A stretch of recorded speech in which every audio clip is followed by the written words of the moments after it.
Hello friends, good morning. Welcome to Adarsh Vidya. Friends, पिछली video में हमने वैल्यूएशन ऑफ शेयर्स में दो सम जो है डिस्कस किए थे हमने। ओके, उसमें हमने डिस्कस किया था कि वैल्यूएशन ऑफ शेयर में टू टाइप्स मेथड है।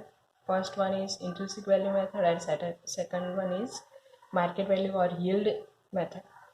ओके, और पिछले सम में हमने फेयर वैल्यू भी आपको फाइंड आउट करना सिखाया था।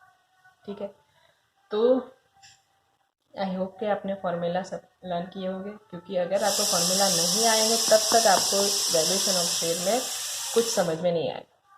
पिछले सम में हमने डिस्कस की थी कि अगर आपको गुडविल नहीं दी गई है तो सबसे पहले तो आपको गुडविल की कैलकुलेशन करनी है, उसके बाद आपको फाइंड आउट करना है शेयर के लिए नेट एसेट्स। ठीक है, उसके बारे में हमने डिस्कस किया था। आज हम डिस्कस करेंगे बहुत ही इम्पोर्टेंट सम जो आपकी यूनिवर्सिटी के रिलेटेड है, यूनिवर्सिटी में पूछा गया है। ठीक है, तो ये आपका आईएमपी सम है, तो ठीक से आपको लर्न करना है। ठीक है, तो आज की वीडियो बिल्कुल स्किप ना कीजिए, क्योंकि ये सम आपके लिए बहुत ही इम्पोर्टेंट होने वाला है। ठीक है, चलिए, तो आपको दिया गया है सम नंबर 11 और कहा गया है the following is the balance sheet of Sunny limited as on 31 December 2011। आपको एक बैलेंस शीट दी गई है। लियाबिलिटी साइड आपको दिया गया है 30,000 equity share of ₹10 each fully paid up. 30,000 equity share है आपके पास, 10 रुपये का शेयर है और फुल्ली पेड अप। ठीक है, एक और भी आपको इक्विटी शेयर दिया गया है 40,000 इक्विटी शेयर ऑफ ₹10 each, ₹5 पर शेयर पेड अप। तो इसकी पेड अप वैल्यू आपको कितनी दी गई है? ₹5। शेयर की वैल्यू तो ₹10 है। ठीक है, बट उसकी पेड अप वैल्यू कितनी है? ₹5, यानी कि ₹5 जो है कॉल इन एरियर्स है। ठीक है, कॉल इन एरियर से ₹5 कंपनी ने अभी मंगवाए नहीं है। ठीक है, चलिए, उसके बाद है 1000 10% preference share of ₹100 each fully paid up. आपको प्रेफरेंस शेयर कैपिटल भी दी गई है ₹1,00,000। उसके बाद आपको कहा गया है general reserve, profit and loss account, 13% debenture, creditors, bills payable और provident fund, workers profit sharing fund, workers excellent compensation fund, depreciation fund. आपको दो एसेट्स के लिए दिया गया है, building and machinery. Asset size आपको दिया गया है goodwill, building, machinery, 10% investment against provident fund, 10% investment, interest is taxable and face value is ₹1,00,000। तो इसकी फेस वैल्यू आपको दी गई है ₹1,00,000 और इसकी बाहर आपको नेट वैल्यू दी गई है 1,20,000। स्टॉक आपको दिया गया है 80,000, डेटर्स 1,65,000 और बैड डेट रिजर्व माइनस किया गया है 15,000। इसकी अमाउंट है 1,50,000। कैश एंड बैंक बैलेंस दिया गया है, bills receivable, prepaid expense and debenture discount दिया गया है। ओके, उसके बाद अदर इन्फॉर्मेशन देखी जाए तो अदर इन्फॉर्मेशन में आपको कहा गया है यहाँ पे The present market value of the machinery is ₹3,70,000। जो मशीनरी है उसकी मार्केट वैल्यू आपको दी गई 3,70,000, while the remaining assets are to be taken at their book value। जो भी बाकी आपकी रिमेनिंग एसेट्स है, ठीक है, उसकी वैल्यू आपको जो भी बुक वैल्यू दी गई है वही लेनी है। ठीक है, चलिए, उसके बाद the expected rate of return on capital employed in the type of business of the company is considered to be 20% and the value of its share is now double। ये टॉपिक आपको पहले भी आ गया है कि हमारी तरह एक सिमिलर बिजनेस है और उसका रेट है रेट ऑफ रिटर्न 20%, बट उसकी शेयर की वैल्यू कितनी है? हमारे से डबल है, यानी कि रेट ऑफ रिटर्न भी क्या होगा? डबल होगा। तो हमें क्या करना है? 20% डिवाइडेड बाय 2। क्यों 2? क्योंकि हमारी शेयर की वैल्यू उससे कम है। सिमिलर जो बिजनेस कर रही है उसकी वैल्यू क्या है? डबल है शेयर की वैल्यू, तो रेट ऑफ रिटर्न भी डबल होगा। तो हमें क्या करना है? डिवाइड बाय 2, यानी कि 10% हमारा क्या होगा? Expected rate of return. उसके बाद आपको दिया गया है the value of goodwill of the company has been assessed at ₹80,000। आपको गुडविल की वैल्यू दी गई है कितनी, 80,000। देखिए आपको गुडविल की वैल्यू दी गई यानी कि आपको गुडविल की कैलकुलेशन करने की ज़रूरत नहीं है, आपको गुडविल ऑलरेडी यहाँ पे दी गई है 80,000। ठीक है, तो आपको अब किसकी कैलकुलेशन करनी पड़ेगी, सिर्फ शेयर के लिए आपको फाइंड आउट करना पड़ेगा नेट एसेट्स। ठीक है, चलिए उसके बाद आपको कहा गया the profits of the company after tax at 50% for the last 3 years are as under. आपको कंपनी का प्रॉफिट दिया गया है 3 years का, बट आफ्टर टैक्स दिया गया है कितना, 2009, 10 और 11 का दिया गया है 95,000, 85,000 and 1,05,000। It is the practice of the company to transfer every year ₹10,000 from the profit to general reserve। Company की एक पॉलिसी है कि कंपनी हर साल क्या कर रही है, 10,000 रुपीज़ जनरल रिजर्व में ले जा रही है, ट्रांसफ़र कर रही है। ठीक है, तो ये टॉपिक पहले भी आ गया है कि अगर कंपनी की पॉलिसी है कि कंपनी अगर every year transfer to general reserve कर रही है कितने, 10,000, तो हमें क्या करना पड़ेगा, इसको प्रॉफिट में से माइनस करना पड़ेगा। ठीक है, from the above particulars as contain in the fair value of the each type of equity share of the company. आपको क्या फाइंड आउट करना है, fair value. But fair value हमें कब मिलेगी, जब हमारे पास intrinsic value and yield value होगी तब। ठीक है, और ये जो सम आपको दिया गया है नॉर्थ गुजरात यूनिवर्सिटी में 2000 में पूछा गया है, बट उसके बाद भी एक बार पूछा गया था। ठीक है, तो ये सम आपके लिए बहुत ही इंपॉर्टेंट है, तो ध्यान से आप देखिएगा। चलिए अब बात करते हैं कि इस सम में आपको गुडविल दी गई है। गुडविल दी गई यानी कि आपको गुडविल की कोई भी कैलकुलेशन करनी नहीं है, तो किसकी कैलकुलेशन करनी पड़ेगी, आपको शेयर की। ठीक है, अब शेयर के लिए आपको सबसे पहले फाइंड आउट करना पड़ेगा इंट्रिंसिक वैल्यू, और इंट्रिंसिक वैल्यू का फॉर्मूला है net assets divided by number of equity share. तो सबसे पहला काम हमें करना है क्या, फाइंड आउट नेट एसेट्स। ठीक है, कैलकुलेशन ऑफ नेट एसेट्स। तो नेट एसेट्स आपको पता है किस तरह से करनी है। चलिए तो यहाँ पे हम लिखेंगे net assets. Net asset is equal to total assets minus total liability. अब देखिए आप जो भी कैलकुलेशन कर रहे हैं वो शेयर के लिए कर रहे हैं, और शेयर में आपको सबसे पहले हमने बात की थी कि शेयर में आपको ट्रेडिंग इन्वेस्टमेंट या नॉन ट्रेडिंग इन्वेस्टमेंट कोई भी ऐसा रूल्स नहीं है, जो भी इन्वेस्टमेंट आपको दिए गए हैं वो आपको लिख लेना है, जो भी इन्वेस्टमेंट है। ठीक है, या तो फिर वो ट्रेडिंग है या तो फिर नॉन ट्रेडिंग है। ठीक है, आप शेयर के लिए कैलकुलेशन कर रहे हैं, ये आपको याद रखना है। ठीक है, चलिए तो सबसे पहले हम लिखेंगे टोटल एसेट्स। तो टोटल एसेट्स में सबसे पहले आपको दिया गया है गुडविल, बट गुडविल की वैल्यू इसमें 60,000 है, बट पीछे आपको एडिशनल इन्फॉर्मेशन में दिया गया है 80,000। तो रूल्स के हिसाब से अगर आपको मार्केट वैल्यू दी गई हो तो सबसे पहले हमें क्या लेना है, मार्केट वैल्यू ही लेनी है। ठीक है, बुक वैल्यू नहीं लेनी। तो गुडविल की वैल्यू हमें पीछे दी गई थी 80,000, तो यहाँ पे हम लिखेंगे 80,000। चलिए इसके बाद है बिल्डिंग। तो बिल्डिंग की वैल्यू हमें दी गई है 2,52,000, बट बिल्डिंग की हम देखते हैं कि मार्केट वैल्यू आपको दी गई है या नहीं।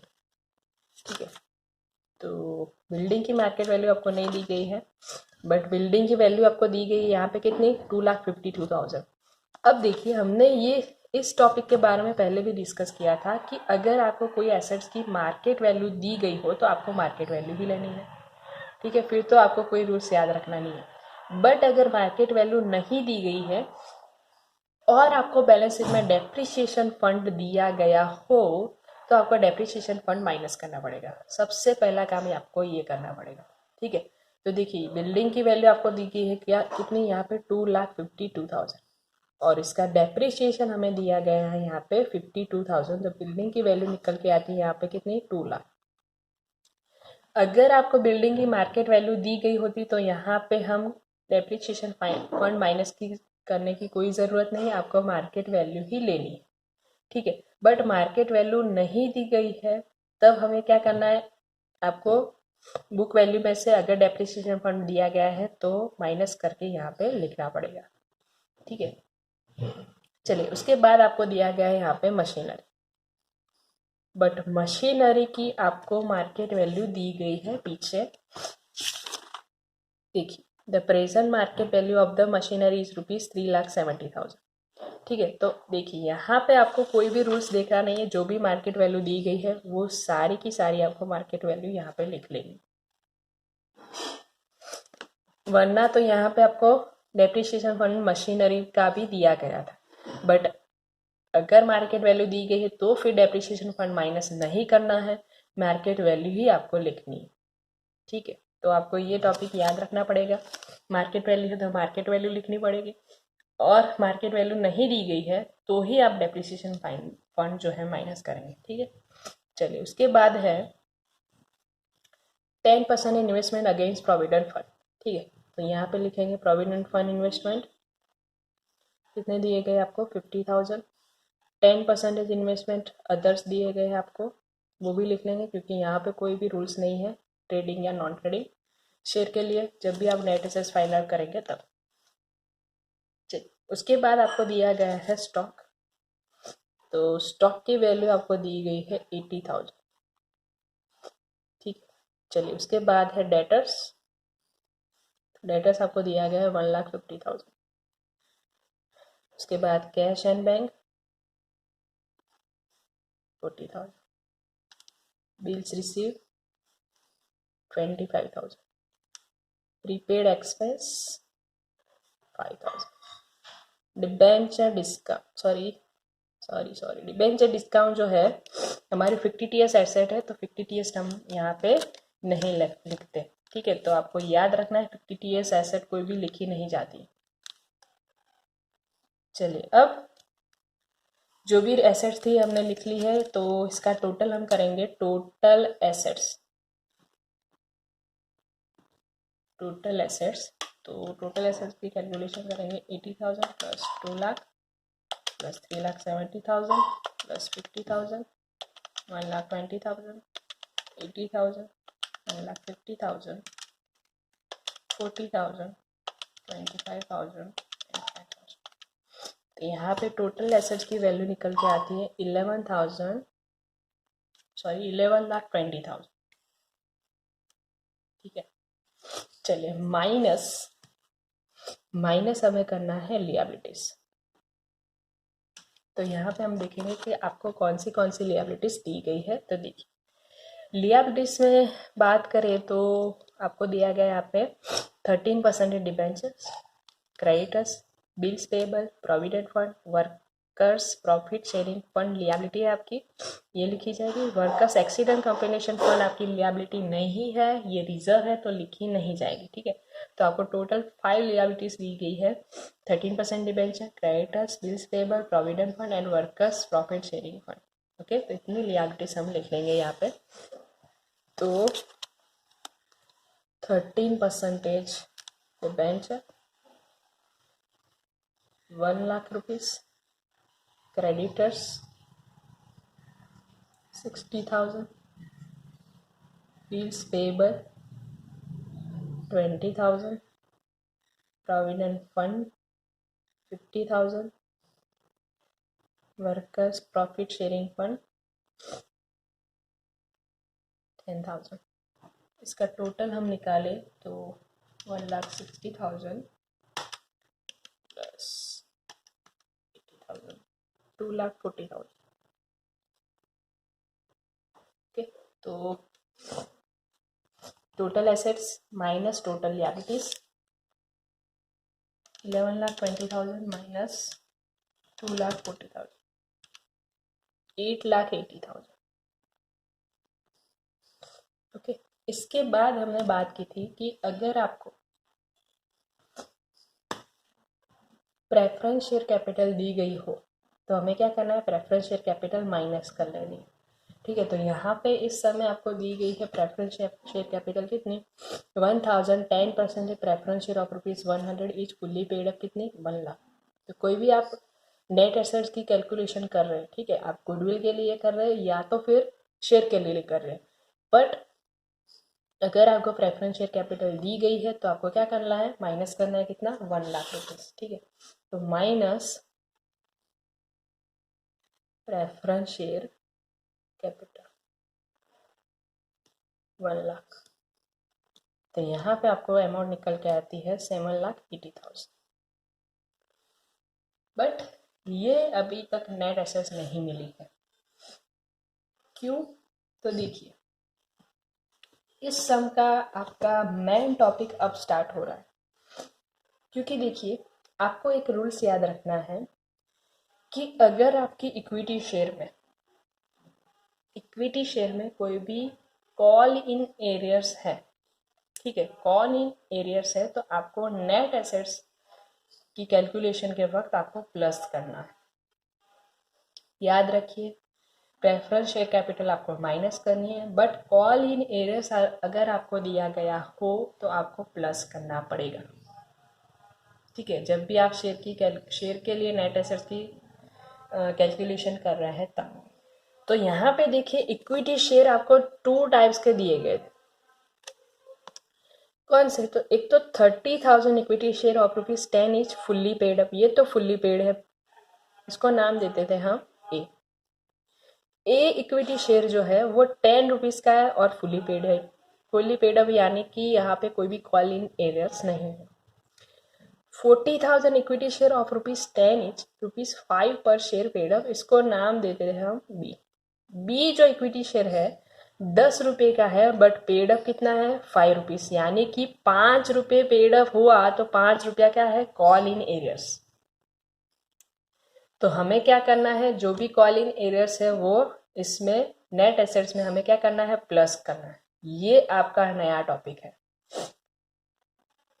तो याद रखिए, जब भी आपको कॉल इन एरियर्स दिया गया हो तो आपको क्या करना है, जब भी नेट एसेट्स की कैलकुलेशन कर रहे हैं तो कॉल इन एरियर्स क्या होगा? इसमें प्लस होगा।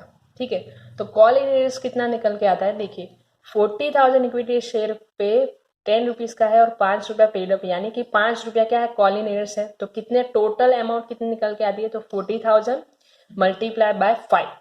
ठीक है, क्योंकि ₹5 कॉल इन एरियर्स है। तो यहाँ पे हम लिखेंगे plus call in arrears 40,000 multiply by 5। ठीक है, यहाँ पे जगह नहीं है तो इस हिसाब से मैं लिख रही हूँ। यहाँ पे कितनी अमाउंट निकल के आ गई? 2 लाख। तो 7,80,000 plus 2 lakh is equal to 9,80,000। ये जो है हमारी क्या आई है? Net assets. तो इसका रूल्स आप याद रखिए, क्या है? ऊपर की कैलकुलेशन सारी सेम है। ठीक है, total assets minus total liability है। प्रेफरेंस शेयर कैपिटल भी आप जैसे गुडविल में माइनस करते हैं ठीक उसी तरह से इसमें भी माइनस होगी, बट अगर कॉल इन एरियर्स है तो आपको क्या करना पड़ेगा? लास्ट में प्लस। तो इक्विटी शेयर में आप खास याद रखिए, ठीक है, आपको इक्विटी शेयर में ही ऐसा करना है, प्रेफरेंस शेयर कैपिटल नहीं होता है इसमें। ठीक है, इक्विटी शेयर में अगर जो शेयर है उसमें कोई भी कॉल इन एरियर्स है तो आपको क्या करना है? प्लस करना है यहाँ पे। तो नेट एसेट कितनी निकल के आई है? 9,80,000। चलिए, अब बात करते हैं हम फाइंड आउट इंट्रिंसिक वैल्यू। ठीक है, चलिए, intrinsic value equal to net assets divided by number of equity share, इसका फॉर्मूला है। ठीक है, इंट्रिंसिक वैल्यू का फॉर्मूला क्या है? Net assets divided by number of equity share. तो नेट एसेट्स की हमने अभी कैलकुलेशन कितनी? 9,80,000 divided by number of equity share. तो नंबर ऑफ इक्विटी शेयर यहाँ पे कितने हैं हमारे पास? तो देखिए, टोटल हमारे पास इक्विटी शेयर कितने हैं? तो 30,000 ए इक्विटी शेयर है और 40,000 क्या है? B equity share. Total equity share कितने हैं? 30 प्लस 40 इक्वल टू 70,000 हमारे पास क्या है? Equity share. इसकी वैल्यू निकल के आएगी 9,80,000 divided by 70,000 is equal to 40 rupees. 14 rupees हमारी क्या है? Intrinsic value. बट इसमें भी याद रखिए, ये जो 14 रुपीज है ये हमारी फुल्ली पेड अप जो भी शेयर है उसकी इंट्रिंसिक वैल्यू है। इंट्रिंसिक वैल्यू, ठीक है, फुल्ली पेड अप यानी कि जो हमारा ए इक्विटी शेयर था वो फुल्ली पेड अप था, क्योंकि कितने हैं, इक्विटी शेयर जो है 30,000 इक्विटी शेयर है, ठीक है। और पूरा का पूरा जो है फुली पेड अप है, तो उसकी जो इंट्रिंसिक वैल्यू है वो क्या है, 14 रुपीज, ठीक है। बट बी इक्विटी शेयर जो हमारे पास 40,000 इक्विटी शेयर है, उसकी इंट्रिंसिक वैल्यू कितनी निकल के आएगी, तो देखिए आपको याद रखना है कि जो भी फुल्ली पेड अप शेयर है उसकी इंट्रिंसिक वैल्यू कितनी है, 14 rupees. But B equity share जो था वो 10 रुपये का था, पर उसकी पेड अप वैल्यू कितनी थी, 5 रुपये। यानी कि 5 रुपये क्या था, कॉल इन एरियर्स। तो जब भी आप इंट्रिंसिक वैल्यू फाइंड आउट करेंगे तो उसमें से जो भी कॉल इन एरियर्स है वो माइनस करना पड़ेगा, क्योंकि वो जो 5 रुपये वो तो हमें अभी तक मिले ही नहीं है, ठीक है, कंपनी ने मंगवाए ही नहीं है, तो हमें क्या करना पड़ेगा, उसमें से माइनस करना पड़ेगा। तो इसकी इंट्रिंसिक वैल्यू हम निकाले तो 14 माइनस 5 रुपीज, इसकी इंट्रिंसिक वैल्यू कितने निकल के आती है, 9 रुपीज। तो ये आपको याद रखना है कि जब भी आपको कॉलिंग एरियर्स दिया गया है तो नेट एसेट्स में प्लस होगा, और इंट्रिंसिक वैल्यू में जब भी आप फाइंड आउट करेंगे तो इसमें से जो जितना भी कॉलिंग एरियर्स है वो क्या होगा, माइनस होगा, ठीक है। तो इसकी इंट्रिंसिक वैल्यू कितनी है, 9 रुपीज। ए इक्विटी शेयर की intrinsic value 14 rupees, B equity share की इंट्रिंसिक वैल्यू कितनी है, 9 रुपीज। ओके, चलिए, दोनों की इंट्रिंसिक वैल्यू मिल गई है हमें। तो अब बात करते हैं मार्केट वैल्यू के बारे में। मार्केट वैल्यू के लिए सबसे पहले हमें फाइंड आउट करना पड़ेगा एवरेज प्रॉफिट, ठीक है। चलिए, एवरेज प्रॉफिट के लिए आपको दिया गया है यहाँ पे, तो प्रॉफिट आपको दिया गया था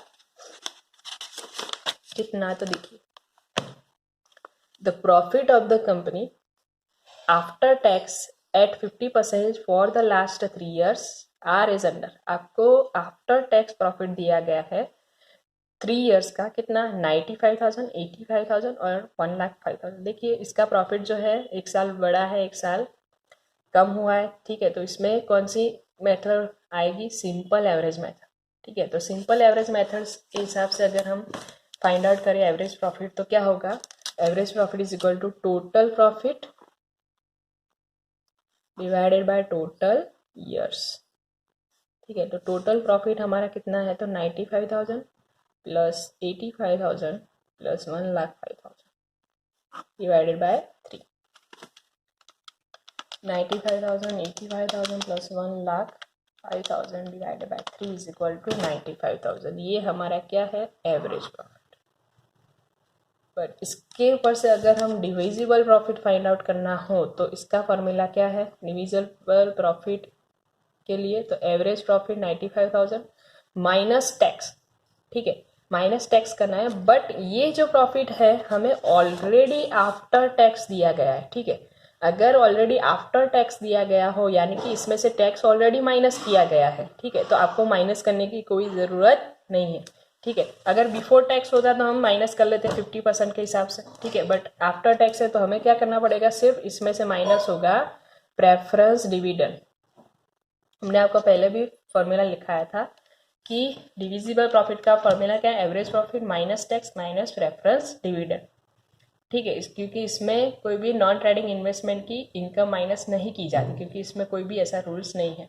तो प्रेफरेंस डिविडेंड कितना निकल के आएगा, तो देखिए हमारे पास प्रेफरेंस शेयर कितने हैं, 1 लाख, और कितने परसेंट के हैं, 1,000, 10% प्रेफरेंस शेयर, तो 1 लाख का 10% डिविडेंड कितना निकल के आएगा, 10,000।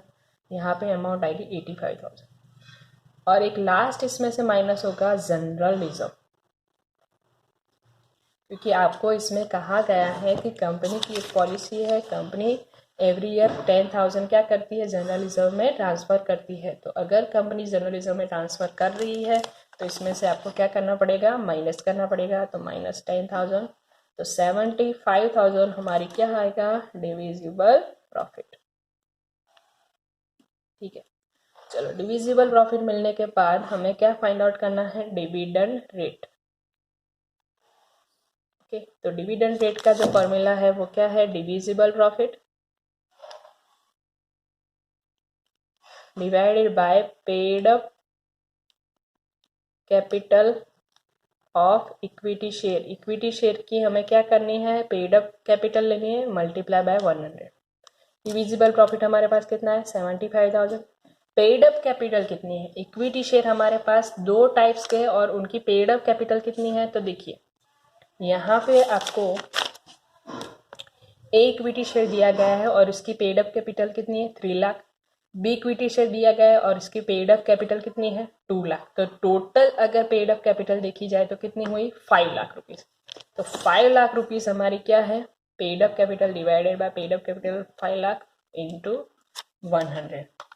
तो 75,000 multiply by 100 divide by 5 lakh. तो डिविडेंड रेट हमारा निकल के आता है 15%। चलिए अब लास्ट हम फाइंड आउट करेंगे क्या, मार्केट वैल्यू।